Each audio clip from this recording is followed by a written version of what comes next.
Okay, are we going anywhere this week? Well, someplace new, actually. Yeah, we're going to the land of the Eiffel Tower. The land of where they like to say, Voulez-vous coucher avec moi ce soir? What the fuck? That's right, France, baby. We're off to France. And why is that? Since when has France got anything to do with lenses and cameras and whatnot? Well, it's kind of a birthday celebration. And whose birthday is it? Photography! That's right, it's photography's birthday. Now, of course, this camera talk is a few weeks ahead of time, or past the time, I should say, not ahead of time, past the time. So we're actually going back in time to September. That's right. So, hey, why don't you grab yourself something to eat or drink, get yourself comfortable. Talk it out, man. And let's learn about photography's birthday together. Here I am, Vietnam. Rain is always coming down. This is Camera Talk with Dr. Scott. And missing in action, Dylan. Who's at school? That's why he's not here. So, it's what, 3:30, 3:45, something like that. So we go pick him up in about 45 minutes, but he's still at school. So we get a little peace and quiet today at Camera Talk. But what are we talking about? Well, it's somebody's birthday. What? No. That's right. Now, of course, this is published in the end of October, somewhere in October. The birthday was in September. Are we talking about Dr. Scott's birthday? No way. No, that's September 30th. But we're talking about photography's birthday. What you talking about, doctor? And when was photography born? Well, it's not exactly born, but it was first discovered in 1824. That's right, 1824. September 16th, to be exact. Now, how do we know exactly September 16th? Well, because the gentleman who created the first photograph kept lab notes, like a lot of scientists tend to do. And the note said September 16th, 1824. Whoop-de-fucking-do! Now, who are we talking about? Well, it was a French gentleman.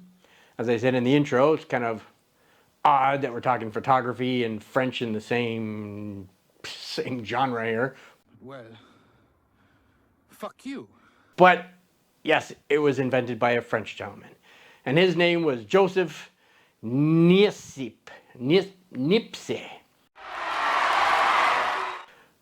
Dr. Scott in his language struggles, actually. Yes, he was born Joseph, but he preferred another name. So he dropped that and called himself Nicephore. See, now that's some bullshit. Nicephore. Nicephore? Nicephore. I don't know if you pronounce the E or not. Who knows? Nicephore Niepce. Doesn't sound very French, does it? Fuck off. But anyway, that was it. And he's the guy credited with the first photo. Now, a lot of people out there may be confused with the photograph. If you look it up online, the first photograph is called The View from the Window at La Grasse.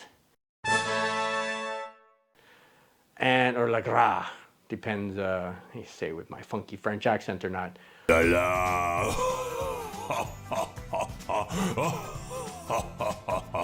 That was the earliest surviving photograph. And that was in 1826 or 1827. They weren't even really sure when that was from. I can't remember. But that is the earliest surviving photograph. And it's on display at the University of Texas in Austin, if you want to go see it yourself. You better not go to Texas. They'll fuck you up. But anyway, So the first photograph was actually September 16th, 1824.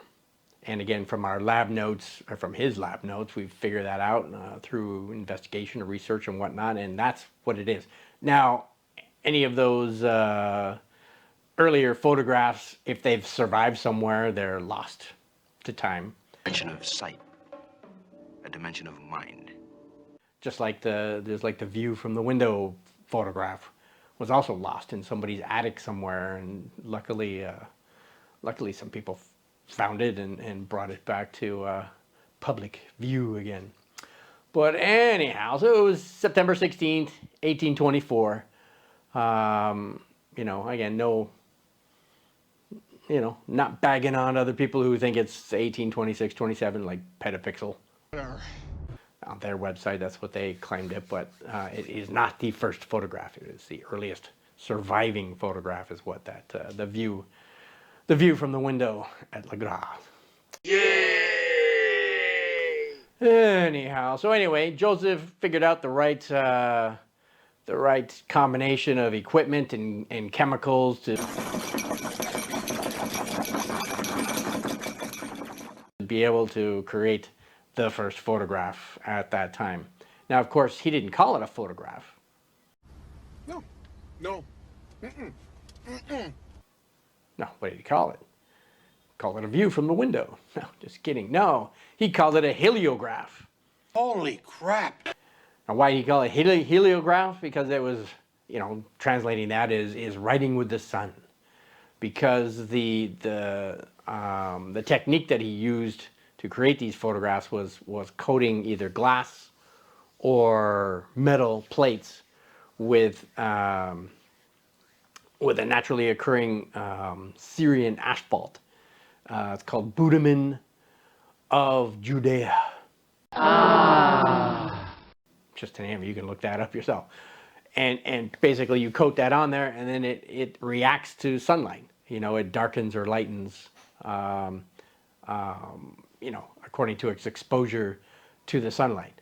And that's what he used in his first photographs.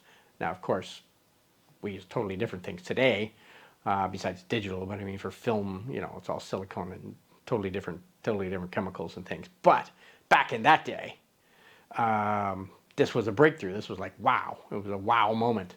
Holy shit. So, it actually wasn't called a photograph, which means writing with light, until later, and it was a English scientist who coined that phrase, and I've forgotten his name already. But I'll give you a hint right here. So anyway, it was called a photograph at that time. So it started off with a heliograph, and because of this Syrian asphalt, it was exposed to sunlight, and that's where the heliograph idea came from in the first place. So anyway, September 16th, for those who are history buffs out there, does anybody know September 16th, 1824? Besides the birth of photography, what else happened on that day? And it was in France, too. Something completely different. It's not like a coincidence anywhere else in the world. King Louis XVIII. Yay! Right, the last reigning monarch to die as king.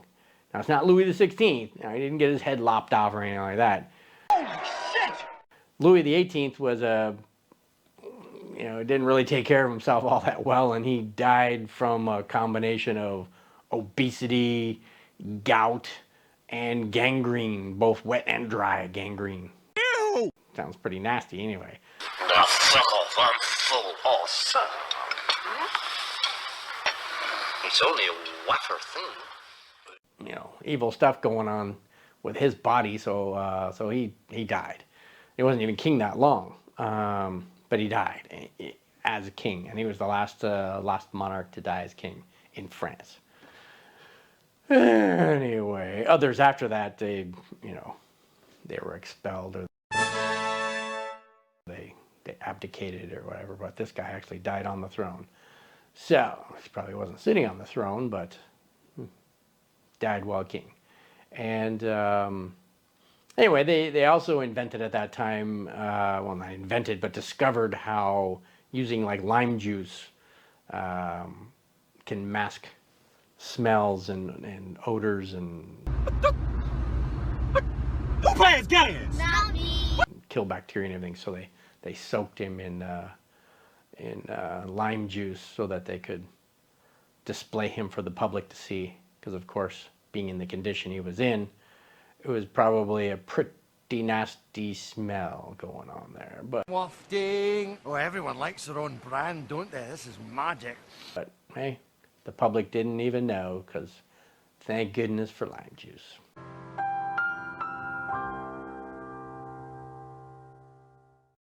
Anyway, so that was 1824. So back to that, the surviving, the first surviving photograph that we have of the view from the window at Le Gras. Again, nobody really knew, how it was exposed until, again, through investigation, through research, it was discovered that that the exposure, which you may think, oh, maybe takes several hours or something like that, but according to his notes, it took several days. Holy crap! Exposing that to the sunlight, to the scene before the image actually appeared as what it looks like today. So talk about long exposure, right? Here we are thinking as photographers doing long exposures for like a minute or 2 minutes or 3 minutes or 4 minutes, ooh, that's a long time.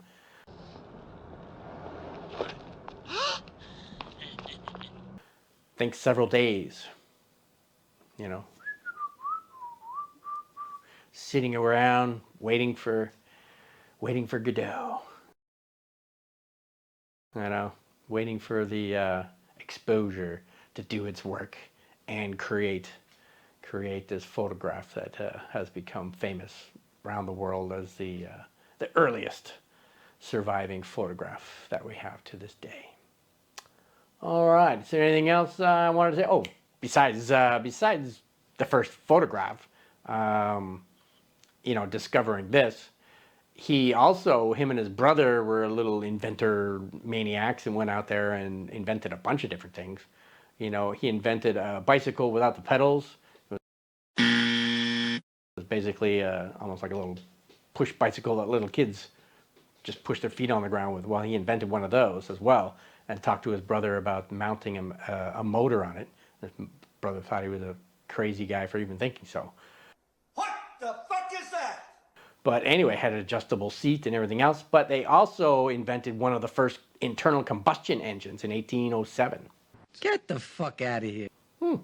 It was it operated off of little dust explosions. Poof, poof, poof. But hey, it all starts definitely not a indie engine, powering any fast-moving vehicles or anything. But it was a start, and so it goes to show that Mr. Nipsey was pretty bright, as well as the rest of his family. Aww. But anyway, that's the birthday of photography. 200 years. 200 years. And here we are still learning things about photography, and it's been around that long. So it's pretty cool. So happy birthday to you. Photography. If you're out there, if you're listening, you're probably not. Nobody watches these videos anyway. That's what I'm talking about. But happy birthday.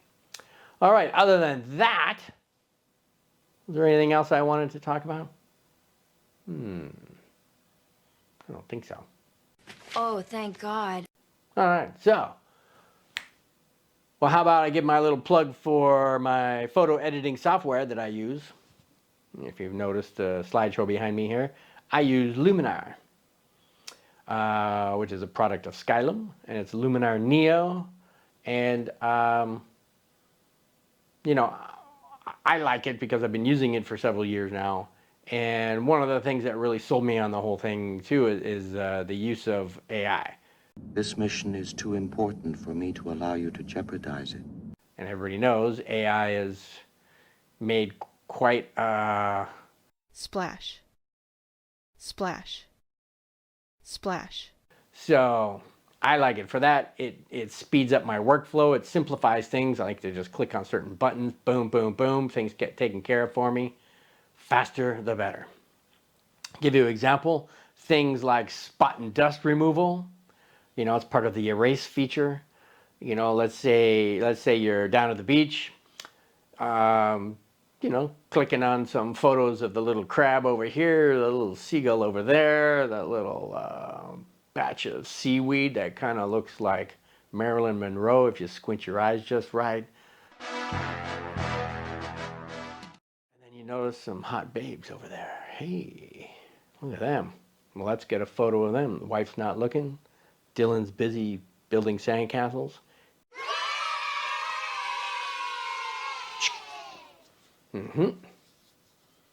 Later on, take that home.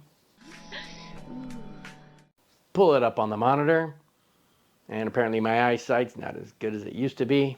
Not that it was ever great to begin with. It actually really, really sucks. Hot babes were not so hot anymore. But oh well. But what I did notice also is up in the sky, there was some spots. You just ate the most acid I've ever seen anybody eat in my life. Now, there were a flock of seagulls.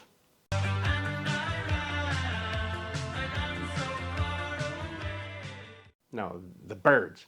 But there were these spots in between the seagulls, or surrounding the seagulls, or mixed in with the seagulls, and I wondered what those were. Well, I zoomed in, took a look, and there's spots, basically. And basically what it is a dirty sensor. Good Lord. And, you know, it's one of the best ways to see if your sensor's dirty or not is take a photo of a white wall or take a photo of the sky and pull it up on your monitor and boom, you'll see. I mean, if it's crystal clear white, you have no problem. But, you know, if there's spots on there, you'll see the spots. You'll know it's time to clean your sensor. But you know, don't let it ruin your photo either. With Luminar, you just click on spot and dust removal, and it will analyze your photo. It will know the difference between the spots and the birds, and it will remove the spots and leave the birds alone. Pretty cool, right? Another one is like power line removal. It's another thing that we tend to overlook because we see a cool something subject and we want to take a photo of it, and so we do. And because we're one-track minded, we want that photo of that fancy schmancy house, which maybe is not so fancy schmancy, but you think it looks cool, so you want to mount it and put it over your fireplace. Well, you take it home, pull it up on your monitor, and lo and behold, there's power lines all over the damn place. Well, that just ruined your photo, right? Well, hey, don't give up yet. Now, you could, in the old school way of doing things, sit there and paint over with the erase tools and everything, trying to get rid of all those. Or you can use Luminar and click on spot and dust removal, click on power line removal, and again, AI will analyze your photo, recognize the difference between the lines in the building and the power lines, and it will remove them for you. Yay! Now, it may leave a little artifact here and there you need to clean up around the edges, because, hey, nothing's perfect. You talking to me? Even though AI thinks it's perfect. You talking to me? You talking to me? But still, it needs sometimes a little help here and there, but it's better than having to do the whole thing yourself. So anyway, that's pretty cool. And it has scenery lighting. You want to shift the light from here to here a little bit. You want masking AI. You know, instead of having to mask out the whole mountain and everything else, you just click on it and it understands this is what you want to mask, and it will figure out the outline of the mountain and mask it for you. Pretty cool. Background removal, same thing. It'll find your subject, mask it, and just obliterate the background so you can put something else in there. And so forth and so on. There's all kinds of different things that it can do. And it's all part and parcel of the package. So that's pretty cool. And if you want to get a discount, because it's already fairly economical, right? Click on that link in the description below, and it'll take you to Skylum to buy a purchase. English, motherfucker, do you speak it? To purchase some Luminar Neo for yourself, or the new ones called Aperty. It's not out yet. Hopefully, maybe it'll be out by the time this is published. But it's a portrait software, which is my cup of tea. Even though I'm a coffee drinker, but still, it's something that I was willing to say, yeah, that's what I want. And I bought it at the early bird price, so it was pretty cheap for me. Cheap bastard. And that's the thing. You can either buy Luminar through a subscription, like Lightroom and Capture One and all these others, or you can buy it outright, which is what I do because I like to own stuff, so it's mine. I don't have to worry about paying stuff every month and everything. And you forget a payment, and next thing you know, you're cut off, and you have to start all over again, and blah blah blah blah. Or over time, you end up spending more for it than you would have if you just bought it outright in the first place. So anyway, get yourself a copy of Luminar, because it helps out a company called Skylum, who is in Ukraine, and people know, hopefully you know what's going on in Ukraine at the moment.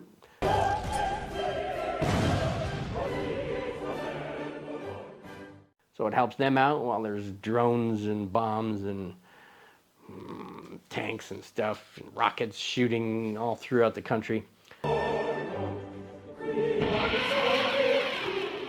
So doing them a favor by keeping them going, which means the longer you keep them going, the more they send me updates and stuff that I can keep me happy. Yeah. So anyway, other than that, what else can you do?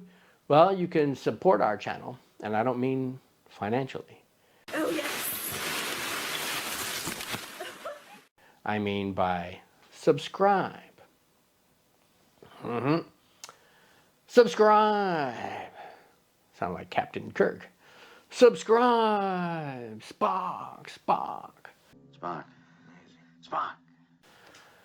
Spock. Besides subscribers, what else does YouTube like?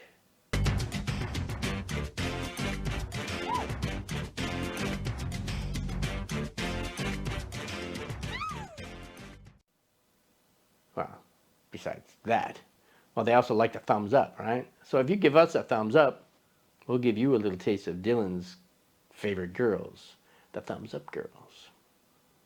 They got a little song, which I don't know the name of. I don't even know the name of the band, but a little song goes something like this: thumbs up, do do do do do do do do do do, thumbs up.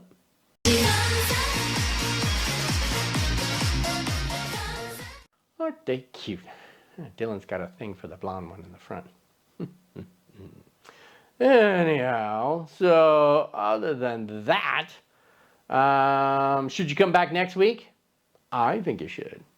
Why is that? Because as I tell my students, you belong here. That's right. Where do you belong?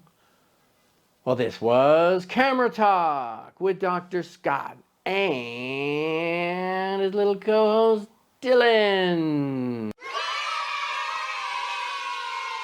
Who's not here?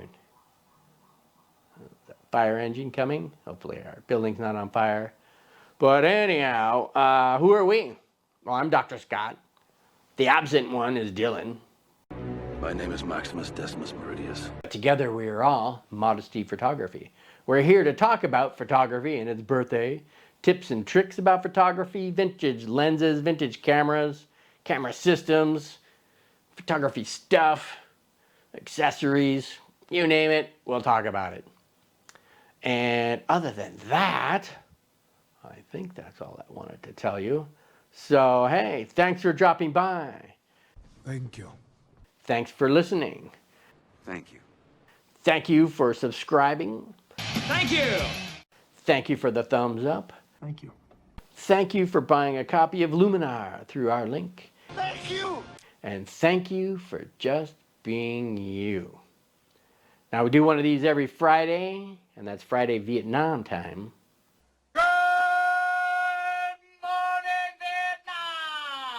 Remember, that could be the day before you, the day after you, or the same day as you, depending on what funky time zone you're in. Come on back and check us out, right? So, I think that's all I wanted to say now. So, you're free to go. Have a nice day. See you next week. Stay shooting. Pictures, that is. And we'll see you later. All right. Bye-bye. Here I